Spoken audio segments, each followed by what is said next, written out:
خاص طور پر یہودیوں نصرانیوں سے ہم سب کو بچنے کی توفیق عطا فرمائے۔ ان کی تہذیب و تمدن سے بھی بچنا ہے، ان کے رہن سہن سے بھی بچنا ہے، اور ان کی اشیاء خورد و نوش سے بھی بچنا ہے۔ اس وقت آپ دیکھ رہے ہیں کہ خاص طور پر یہودی اور نصرانی مسلمانوں پر مظالم ڈھا رہے ہیں۔ فلسطین کے حالات کسی سے ڈھکے چھپے نہیں گئے، اور سرکار دو عالم صلی اللہ علیہ وسلم نے امت کو ایک جسم کی مثل قرار دیا، جسد واحد، جسد واحد۔ اگر دنیا کے کسی خطے میں مسلمان کو تکلیف پہنچ رہی ہے اور مجھے کچھ محسوس نہیں ہو رہا تو مجھے اپنے ایمان کی خیر منانی چاہیے، کیونکہ ہم تو ایک جسم ہے نا، اللہ کے رسول نے کہا۔ اس کا مطلب میری انگلی کٹ گئی، مجھے پتہ ہی نہیں چل رہا، تو یا تو میرا وہ حصہ واقعی بیکار تھا یا میں خود بیکار ہوں، یہی دو باتیں ہیں نا۔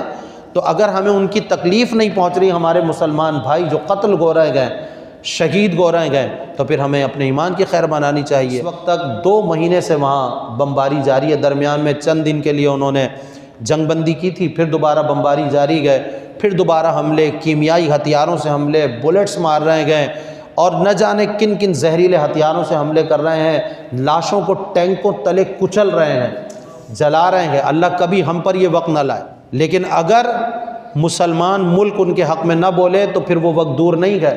پہلے ہم فلسطین کا ہی سنتے تھے، پھر عراق بھی گیا، پھر ملک شام میں بھی حملہ ہوا، پھر افغانستان میں بھی ہوا، پھر لیبیا میں بھی ہوا، پھر برما میں دیکھا بدھ متوں نے کیا کیا، پھر کشمیر میں دیکھا۔ تو یہ آگ جب پھیلتی ہے تو پھر سب کو لپیٹ میں لیتی ہے۔ تو اللہ ہمیں محفوظ فرمائے ان مسلمانوں کے حق میں آواز بلند کرنے، بلکہ جو حکمران ہیں مسلمان ملکوں کے 57 اسلامی ممالک کے، اگر یہ اقدامات کریں تو اسرائیل کی جرت ہی نہیں ہے وہ کسی مسلمان پر حملہ آور ہو سکے۔ یہ اگر مضبوط ہو جائیں اور غیرت ان میں آ جائے، لیکن انہوں نے اپنے آپ کو فطنیت میں اور ملکوں میں ڈیوائیڈ کیا ہوا ہے۔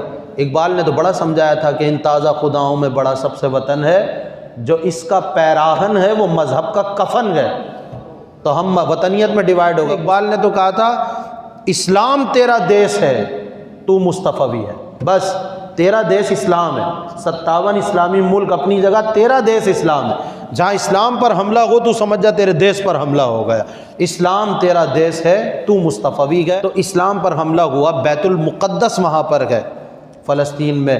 تو ان فلسطینی مسلمانوں کے لیے ہم کیا کر سکتے ہیں؟ اپنی استطاعت کے مطابق، حکمران تو کچھ نہیں کر رہے، ہم جو کر سکتے ہیں وہ یہ ہے، نمبر 1 ہم ایسی قوت اور ایسی طاقت کا احتجاجی مظاہرہ کر سکتے ہیں کہ حکمرانوں کو مجبور کریں ان کی مدد کرنے پر، نمبر 1۔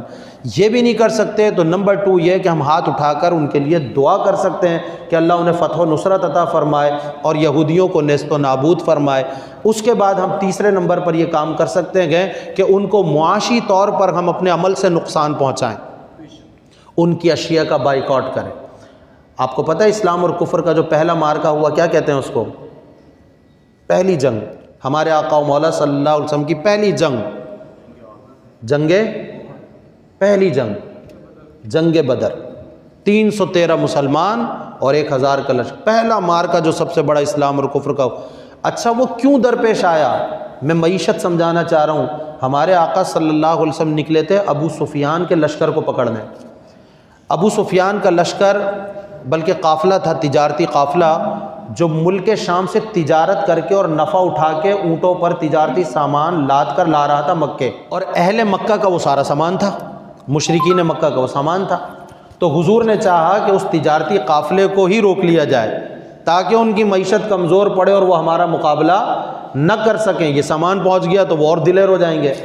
تو ان 40 افراد کے تجارتی قافلے کے لیے حضور 313 افراد کو لے کے نکلے تھے۔ اسی لیے فرمایا جس کو چلنا ہے ایسے ہی چلے۔ کسی نے کہا میرے اونٹ فلاں جگہ ہے لے آؤں، فرمایا نہیں، بس جیسے چلنا ہے چلے۔ تو جیسے بیٹھے ہوئے تھے سب ویسے ہی چل پڑے، کیونکہ قافلہ نکلنے کا اندیشہ تھا۔ وہاں مخبری ہو گئی، ابو سفیان کو کسی نے بتا دیا کہ مسلمان تم پر حملہ آور ہونے والے ہیں۔ اس نے راستہ تبدیل کر لیا، اور راستہ تبدیل کرنے کے ساتھ مکے میں مشرکین کو، سرداروں کو خبر پہنچا دی کہ آپ کے قافلے پر حملہ ہونے والا ہے، اگر یہ قافلہ لٹ گیا تو پھر تم روڈ پر آ جاؤ گے، تمہاری معیشت تباہ ہو جائے گی، برباد ہو جاؤ گے، بچاؤ اپنے قافلے کو۔ وہ وہاں سے 1000 کا لشکر لے کے ابو جہل چل پڑا کہ ہمیں قافلہ بچانا ہے، اپنا تجارتی قافلہ۔ اور اس لشکر کا سامنا سرکار دو عالم صلی اللہ علیہ وسلم کے سپاہیوں سے، صحابہ سے بدر میں ہو گیا۔ تو اصل مقصد کیا تھا؟ ان کے تجارتی سامان کو روکنا۔ اس کا مطلب یہ سنت رسول گئے کہ کافروں کی تجارت کو کمزور کر دیا جائے تاکہ وہ گھٹنے ٹیکنے پر مجبور ہو جائیں۔ لہذا یہ کام میں اور آپ بھی کر سکتے ہیں، ہم ان کی پروڈکٹ کا بائیکاٹ کریں، اسرائیلی مصنوعات کا اور ان مصنوعات کا جو اسرائیل کو سپورٹ کرنے والے ممالک ہیں ان کی مصنوعات کا۔ اس کا آسان طریقہ ایک تو یہ ہے کہ آپ وہ پمفلیٹ اور تفصیل سوشل میڈیا پر بھی موجود ہے، سب چیزیں ہیں کہ کون کون کسی پروڈکٹ ان کی ہیں، پھر یہ بھی تفصیل موجود ہے اس کے آلٹرنیٹ آپ کیا استعمال کر سکتے ہیں پاکستانی پروڈکٹ، تو وہ بھی ساری چیزیں موجود ہیں، وہ اٹھا لیں۔ اور اگر اس سے بھی آسان پوچھیں تو آسان طریقہ یہ ہے کہ آپ جو چیز خریدیں بولیں یار میڈ ان پاکستان دے دیں، ہمیں پاکستانی پروڈکٹ دے دیں، اس کا دوہرا فائدہ ہوگا، ان کی معیشت کمزور ہوگی انشاءاللہ، نہیں بھی کمزور ہو کم سے کم آپ کا ضمیر مطمئن ہوگا کہ میرا کوئی ایک روپیہ بھی میرے مسلمان بھائی کے قتل میں شامل نہیں گئے، ورنہ اس سے حاصل ہونے والے نفع سے وہ بلیٹ ماریں گے مسلمانوں کو، وہ بم گرائیں گے مسلمانوں پہ، تو آپ کا ضمیر مطمئن ہوگا کہ میں اپنے مسلمان بھائیوں کے قتل میں شامل نہیں ہوں۔ دوسرا، ان کی معیشت کمزور ہوگی۔ تیسرا، آپ کی معیشت مضبوط ہوگی۔ یہ سارے سیاستدان لیکچر دیتے ہیں لیکن یہ بات نہیں بتاتے کہ بھئی اپنی معیشت مضبوط کرنی ہے تو صرف پاکستانی مصنوعات خریدیں، یہی بیچیں۔ اور یہ نسخہ 125 سال پہلے بریلی کے تاجدار اعلیٰ حضرت امام احمد رضا خان رحمۃ اللہ علیہ نے لکھا تھا کہ اگر مسلمان چاہتے ہیں ان کی معیشت مضبوط ہو جائے تو مسلمان کے سوا کسی سے کچھ نہ خریدے، نہ مسلمان کے سوا کسی کو کچھ بیچے۔ تو جب وہ خود ہی خرید و فروخت کریں گے تو گھی اپنے ہی برتن میں گرے گا نا بھائی، نفع بھی اپنے ہی لوگوں کو ہوگا، تو معیشت آپ کی بڑھے گی اور اللہ تبارک و تعالیٰ اس میں برکت عطا فرمائے گا۔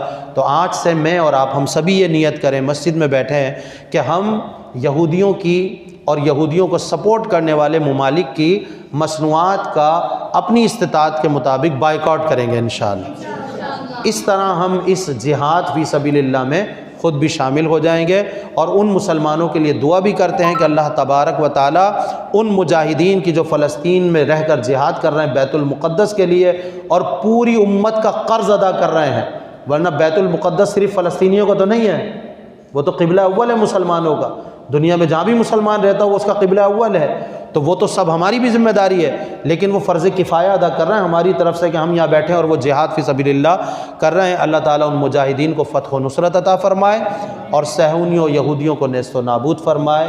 رہے گا یوں ہی ان کا چرچا رہے گا، پڑے خاک ہو جائیں جل جانے والے انہیں جانا، انہیں مانا نہ رکھا غیر سے کام، للہ الحمد میں دنیا سے مسلمان گیا۔